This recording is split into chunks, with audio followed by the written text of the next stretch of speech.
Welcome back to your ultimate kettlebell swing checklist. We're in part 2 today. As a reminder, in part 1, we covered common kettlebell swing problems that happen in your setup and your hinge. So make sure to check that one out if you haven't watched it yet.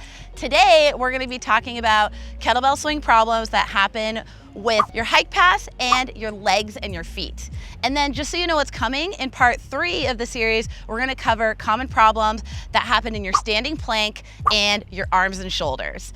Also, reminder, if you haven't learned the kettlebell deadlift yet, that is a prerequisite for the swing. You gotta learn the deadlift before you start swinging. It keeps you safe, it keeps you strong. So check out the link below for a free tutorial on the kettlebell deadlift, and then let's get into it, let's start swinging.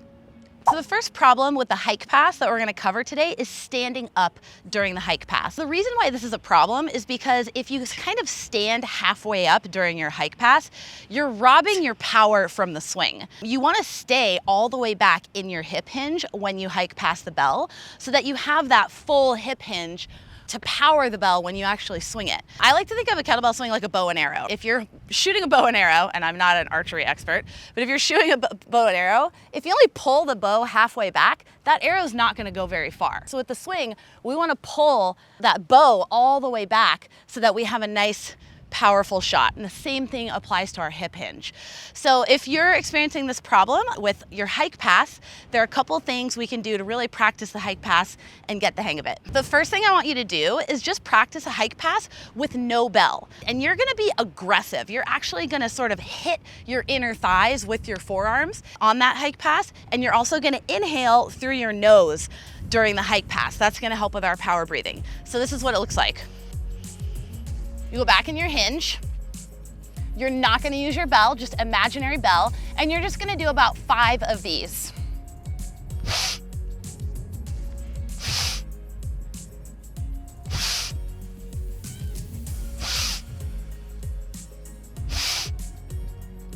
So you can hear me inhaling through my nose. You can see the shape of my hinge is not changing, and you can see that I am aggressively hiking my arms back up into my upper crotch here and hitting my inner thighs with my forearms. Cool, so once you get the hang of that and that feeling, you're just gonna practice it with a bell. So you set up for your swing, and you're gonna do the same thing. Don't let the bell change the shape of your hinge.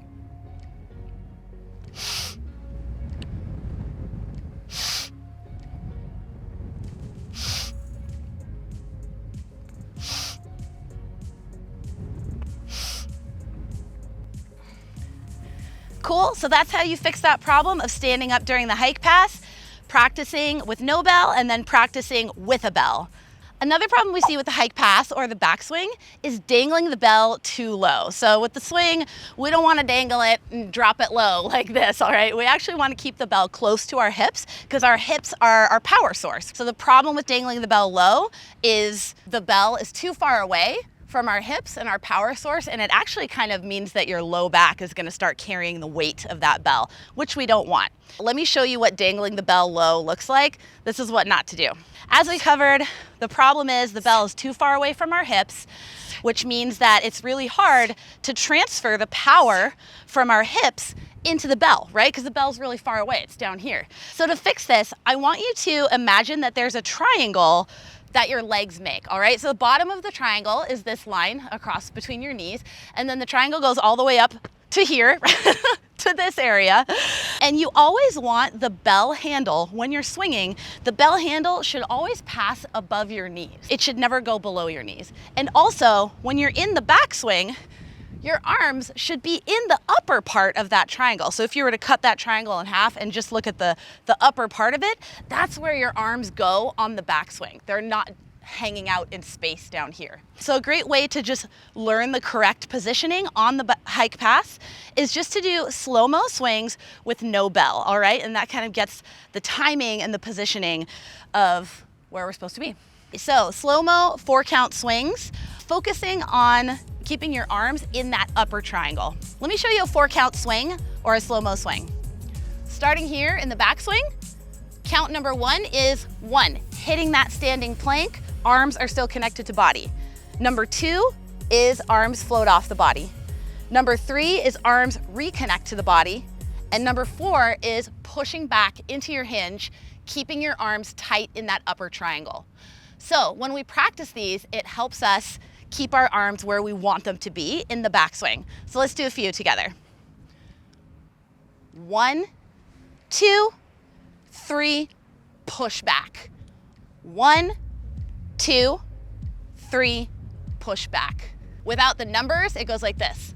Standing plank, arms come off, arms reconnect, push back in the hinge. Standing plank, arms come off, arms reconnect, push back in the hinge. And you can see that that exercise teaches us to keep our arms connected to our body and to push back with our arms in that upper triangle and with the handle above the knees on the backswing. So that covers common problems with our hike pass on the swing. Now we're gonna move on to problems that happen in our legs and feet. So below the belt, let's do this. A common problem we see with our legs and feet is what we call dancing feet. So let me show you what that looks like with the swing. So you can see that my toes and even my heels were coming off the ground while I was swinging.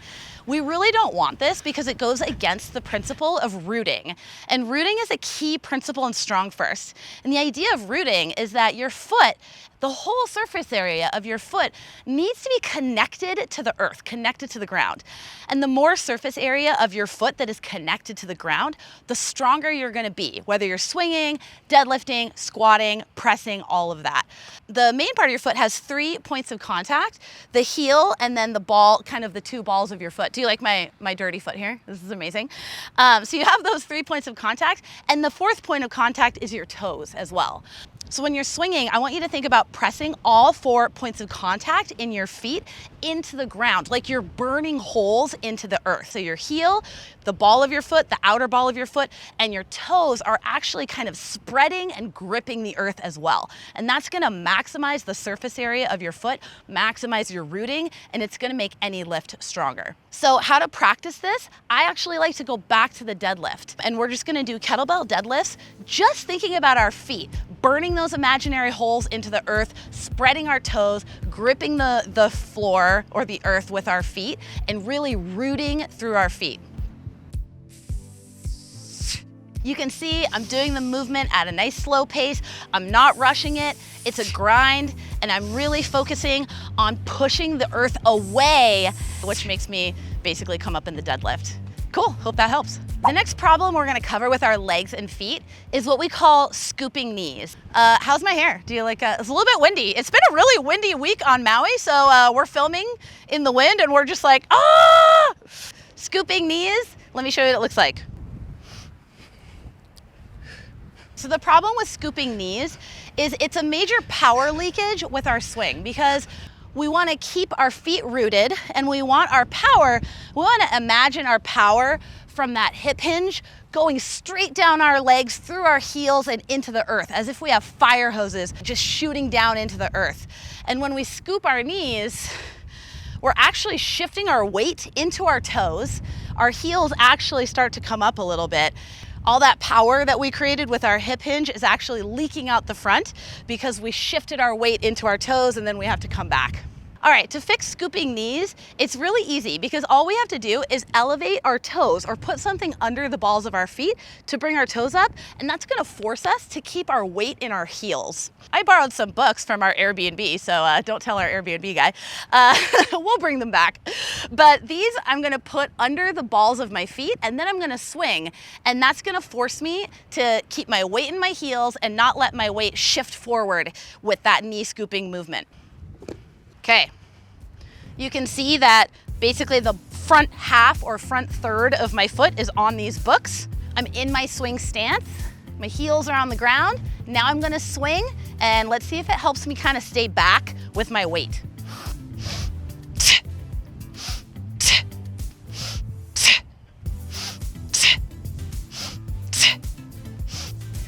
Cool, so you can do this with books, you can do this with little weight plates that you have in your gym, like a 2.5 pound or 5 pound weight plate, something not super thick, and that's gonna help you keep your weight back and not let those knees scoop forward.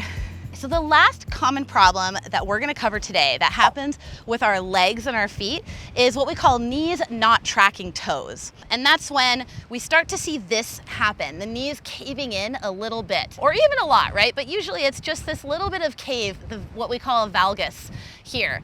And the reason we don't want that is because it basically puts us at increased risk of injury. You're putting your knees, your hips, a lot of other joints at risk of injury. So we want to avoid it. It also makes our swing less strong because when we drive our knees out, we're engaging more muscles and we're basically, yeah, it's just a stronger swing. Let me show you what knees not tracking toes looks like, and then we'll fix it. You can see that my knees were coming in. That's a huge no-no with swinging and pretty much all other movements that we're gonna do with kettlebells together. So this one's an easy fix. I like to fix it at my setup so that when I'm swinging, I've already set up in the correct position of knees tracking toes. So when we set up for our swing, we want our femurs, right, the big long bone here in our thigh, to be pointing in the same direction as pretty much our second toe, maybe second or third toe. So when I set up for my swing, I'm gonna go back in my hinge, I'm gonna reach for the bell, and then before I go, I'm gonna do a little boop, like just pry the knees out a little bit. Don't go too far, because this is also knees not tracking toes because they're going too far out, right? You just wanna make sure that the femur is pointing in the same direction as your second toe and making sure that you're not here. Again, set up, hinge back, tilt the bell towards you, and then check that little kind of prying the knees out a little bit, knees tracking toes. Don't go too far, just that minor or subtle alignment here, and then you can swing.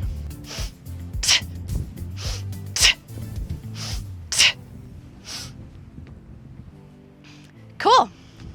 All right, that wraps up part 2 of our 3-part ultimate kettlebell swing checklist. I hope it was helpful for you. If you want to see more kettlebell tips videos, like and subscribe and comment below. Let us know what you want to learn with kettlebells, and also if you want to see more videos of us filming in Gale Force Winds. All right, we'll see you in the next one.